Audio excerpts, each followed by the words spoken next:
तो जब भी लोग रेस्टोरेंट को डिजाइन करते हैं ना, तो रेस्टोरेंट का सबसे जो मेन एसेंस है वो है उसकी सीटिंग। तो बहुत सारे लोगों को पता नहीं होता कि रेस्टोरेंट में सीटिंग होती है कितने टाइप की और किस सीटिंग को कहाँ पर यूज करना है, ये सबसे इंपॉर्टेंट बात है। तो आज की वीडियो में हम यही समझेंगे कि एक रेस्टोरेंट को जब आप डिजाइन करते हैं तो उसमें डिफरेंट टाइप की सीटिंग्स होती है। पहली बात तो सीटिंग्स कितने डिफरेंट टाइप्स की होती है, उसके फीचर्स की, उसको हम यूज कहाँ पे कर सकते हैं, तो सारी चीजों के बारे में डिटेल में बात करेंगे। तो चलिए वीडियो की स्टार्ट करते हैं। तो आप में से काफी सारे लोग वीडियोस को तो देखते हैं लेकिन चैनल को सब्सक्राइब नहीं करते, तो जल्दी से सब्सक्राइब कर दो, इससे हमें एक मोटिवेशन मिलता है। तो सबसे पहली सीटिंग के बारे में बात करते हैं जिसका नाम है बूथ सीटिंग। दिखने में कुछ इस तरीके से लगती है। तो इसमें बेसिकली फिक्स बेंचेस होती हैं, कुशंस वाली सीटिंग होती है और एक काइंड ऑफ यू टाइप की शेप जो इसमें जनरली बनी हुई होती है और बीच में एक टेबल होता है। अब बात करते हैं इसका यूज आप कहां पे कर सकते हैं। तो बेसिकली जो बूथ सीटिंग होती है वो आपको प्राइवेसी प्रोवाइड करती है, कंफर्ट प्रोवाइड करता है। तो अगर आप मान लिया फैमिली रेस्टोरेंट बना रहे हैं और या फिर एक छोटे स्मॉल ग्रुप्स के लिए एक स्पेस क्रिएट करना चाहते हैं तो वहां पर बहुत ही बढ़िया है। तो फैमिली रेस्टोरेंट वगैरह हो गए या फिर फाइन डाइन वगैरह जहाँ पे क्या फैमिलीज को सर्व कर रहे हैं या फिर जैसे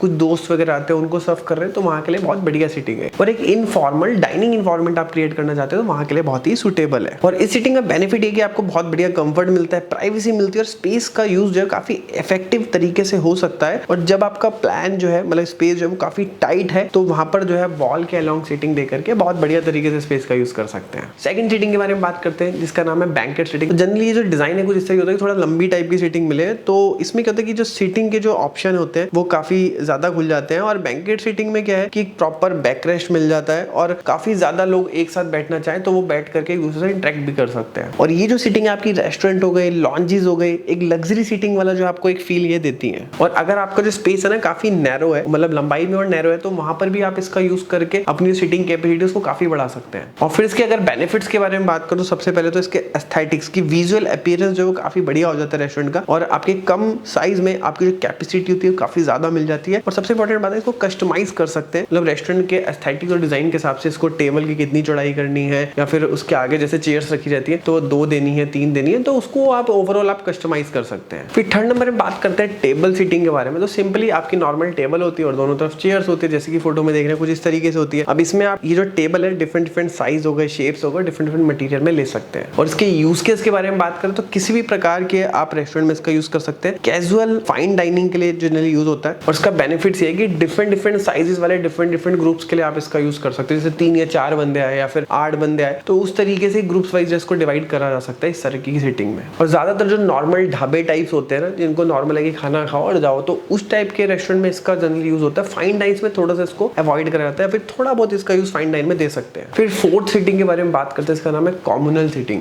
तो इसमें काफी बड़ी टेबल्स होती हैं और इसमें बेसिकली मल्टीपल पार्टीज वगैरह अगर करनी है और ये बेसिकली आपका जो है एक कॉम्युनल डाइनिंग एक्सपीरियंस को प्रमोट करता है। और इसका जो यूज है फास्ट कैजुअल रेस्टोरेंट्स में किया जाता है, फूड हॉल्स हो गए या फिर आपके हाई टर्नओवर या फिर हाई क्राउडेड जो स्पेसेस होते हैं जैसे कि ब्रूरीज हो गए या फिर पॉपअप रेस्टोरेंट्स हो गए, वहां पर किया जाता है। और इसका जनरली बेनिफिट ये है कि अगर आपका स्पेस लिमिटेड है और गेस्ट काफी ज्यादा आते हैं तो वहां पर इसका जनरली यूज किया जाता है। या फिर जैसे बैंकेट हॉल्स होते हैं जहाँ पे शादी होती है तो वहां पर भी कुछ इस टाइप की सीटिंग्स का हम जो है यूज कर सकते हैं। फिर 6 नंबर में बात करते हैं आउटडोर सीटिंग के बारे में। तो जैसे कि नाम से चल रहा है तो ये सीटिंग आउटडोर में करी जाती है। अब ये चाहे तो आपके पैटियोज हो गए, टेरेसेस हो गए, गार्डन्स हो गए, तो ऐसी जगहों पे जो इसका यूज करा जाता है। और जनरली अगर आप ऐसे आउटडोर सीटिंग दे रहे हैं तो वेदर प्रूफ यानी वेदर रेजिस्टेंट, जिसमें कि धूप पानी का कोई इतना इंपैक्ट ना पड़े, ऐसे मटेरियल्स का आपको यूज करना चाहिए। एक चीज का आपको और ध्यान रखना चाहिए, अभी रिसेंटली मैंने एक रेस्टोरेंट पे जब गया था तो वहां पर डेफिनेटली आउटडोर में उन्होंने यूज करा था, लेकिन वहां पे एमएस का यूज करा हुआ था। तब एमएस के साथ प्रॉब्लम ये है कि अगर वहां पर जो है बहुत ज्यादा गर्मी होगी तो वो जो मेटल है वो गर्म हो जाएगा, बहुत ज्यादा ठंडी होगी तो ठंडा हो जाएगा। तो मटेरियल ऐसा जिसके ऊपर इन्वायरमेंट का कोई इंपैक्ट ना पड़े वो तो है ही है, लेकिन साथ में उसका टेम्परेचर जो है वो नॉर्मल मेंटेन रहना चाहिए। ऐसा ना हो कि ठंडा बहुत ज्यादा हो जाए, गर्म बहुत ज्यादा हो जाए, तो ऐसे में कि बैठने वाले को थोड़ा डिस्कंफर्ट होगा।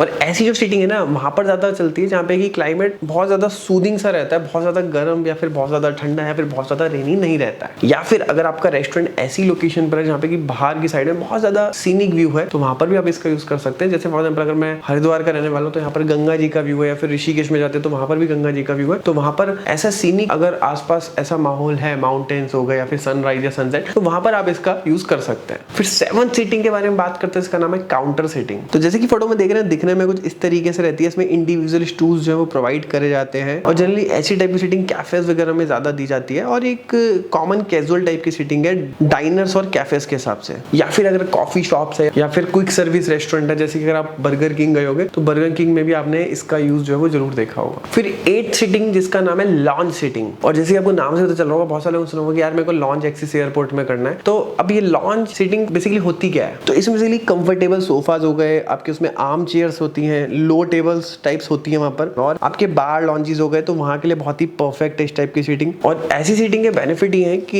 यहाँ पर आपको बहुत ज्यादा रिलैक्सिंग और एक इनवाइटिंग एटमोस्फेयर मिलता है, और कैजुअल डाइनिंग जिसमें कि आपके नॉर्मल स्नैक्स हो गए या फिर ड्रिंक्स हो गए आप यहाँ पर ले सकते हैं। तो देखिए, मैंने आपको जितने भी टाइप के सीटिंग्स बताए तो उनके पर्पस बहुत ही डिफरेंट है, तो डिपेंड करते हैं कि आपका रेस्टोरेंट का टाइप क्या है, तो उसी के अकॉर्डिंग ही जो है आपको इन पर्टिकुलर सीटिंग्स का यूज करना चाहिए। तो उम्मीद करते हैं कि वीडियो आपके लिए हेल्पफुल रहेगा तो नीचे कमेंट बॉक्स में बताइए, और वीडियो को लाइक कर दीजिए। कोई भी क्वेश्चन है तो भी मेरे को नीचे कमेंट कर सकते हैं। मिलते हैं नेक्स्ट वीडियो में, तब तक के लिए जय हिंद, वंदे मातरम।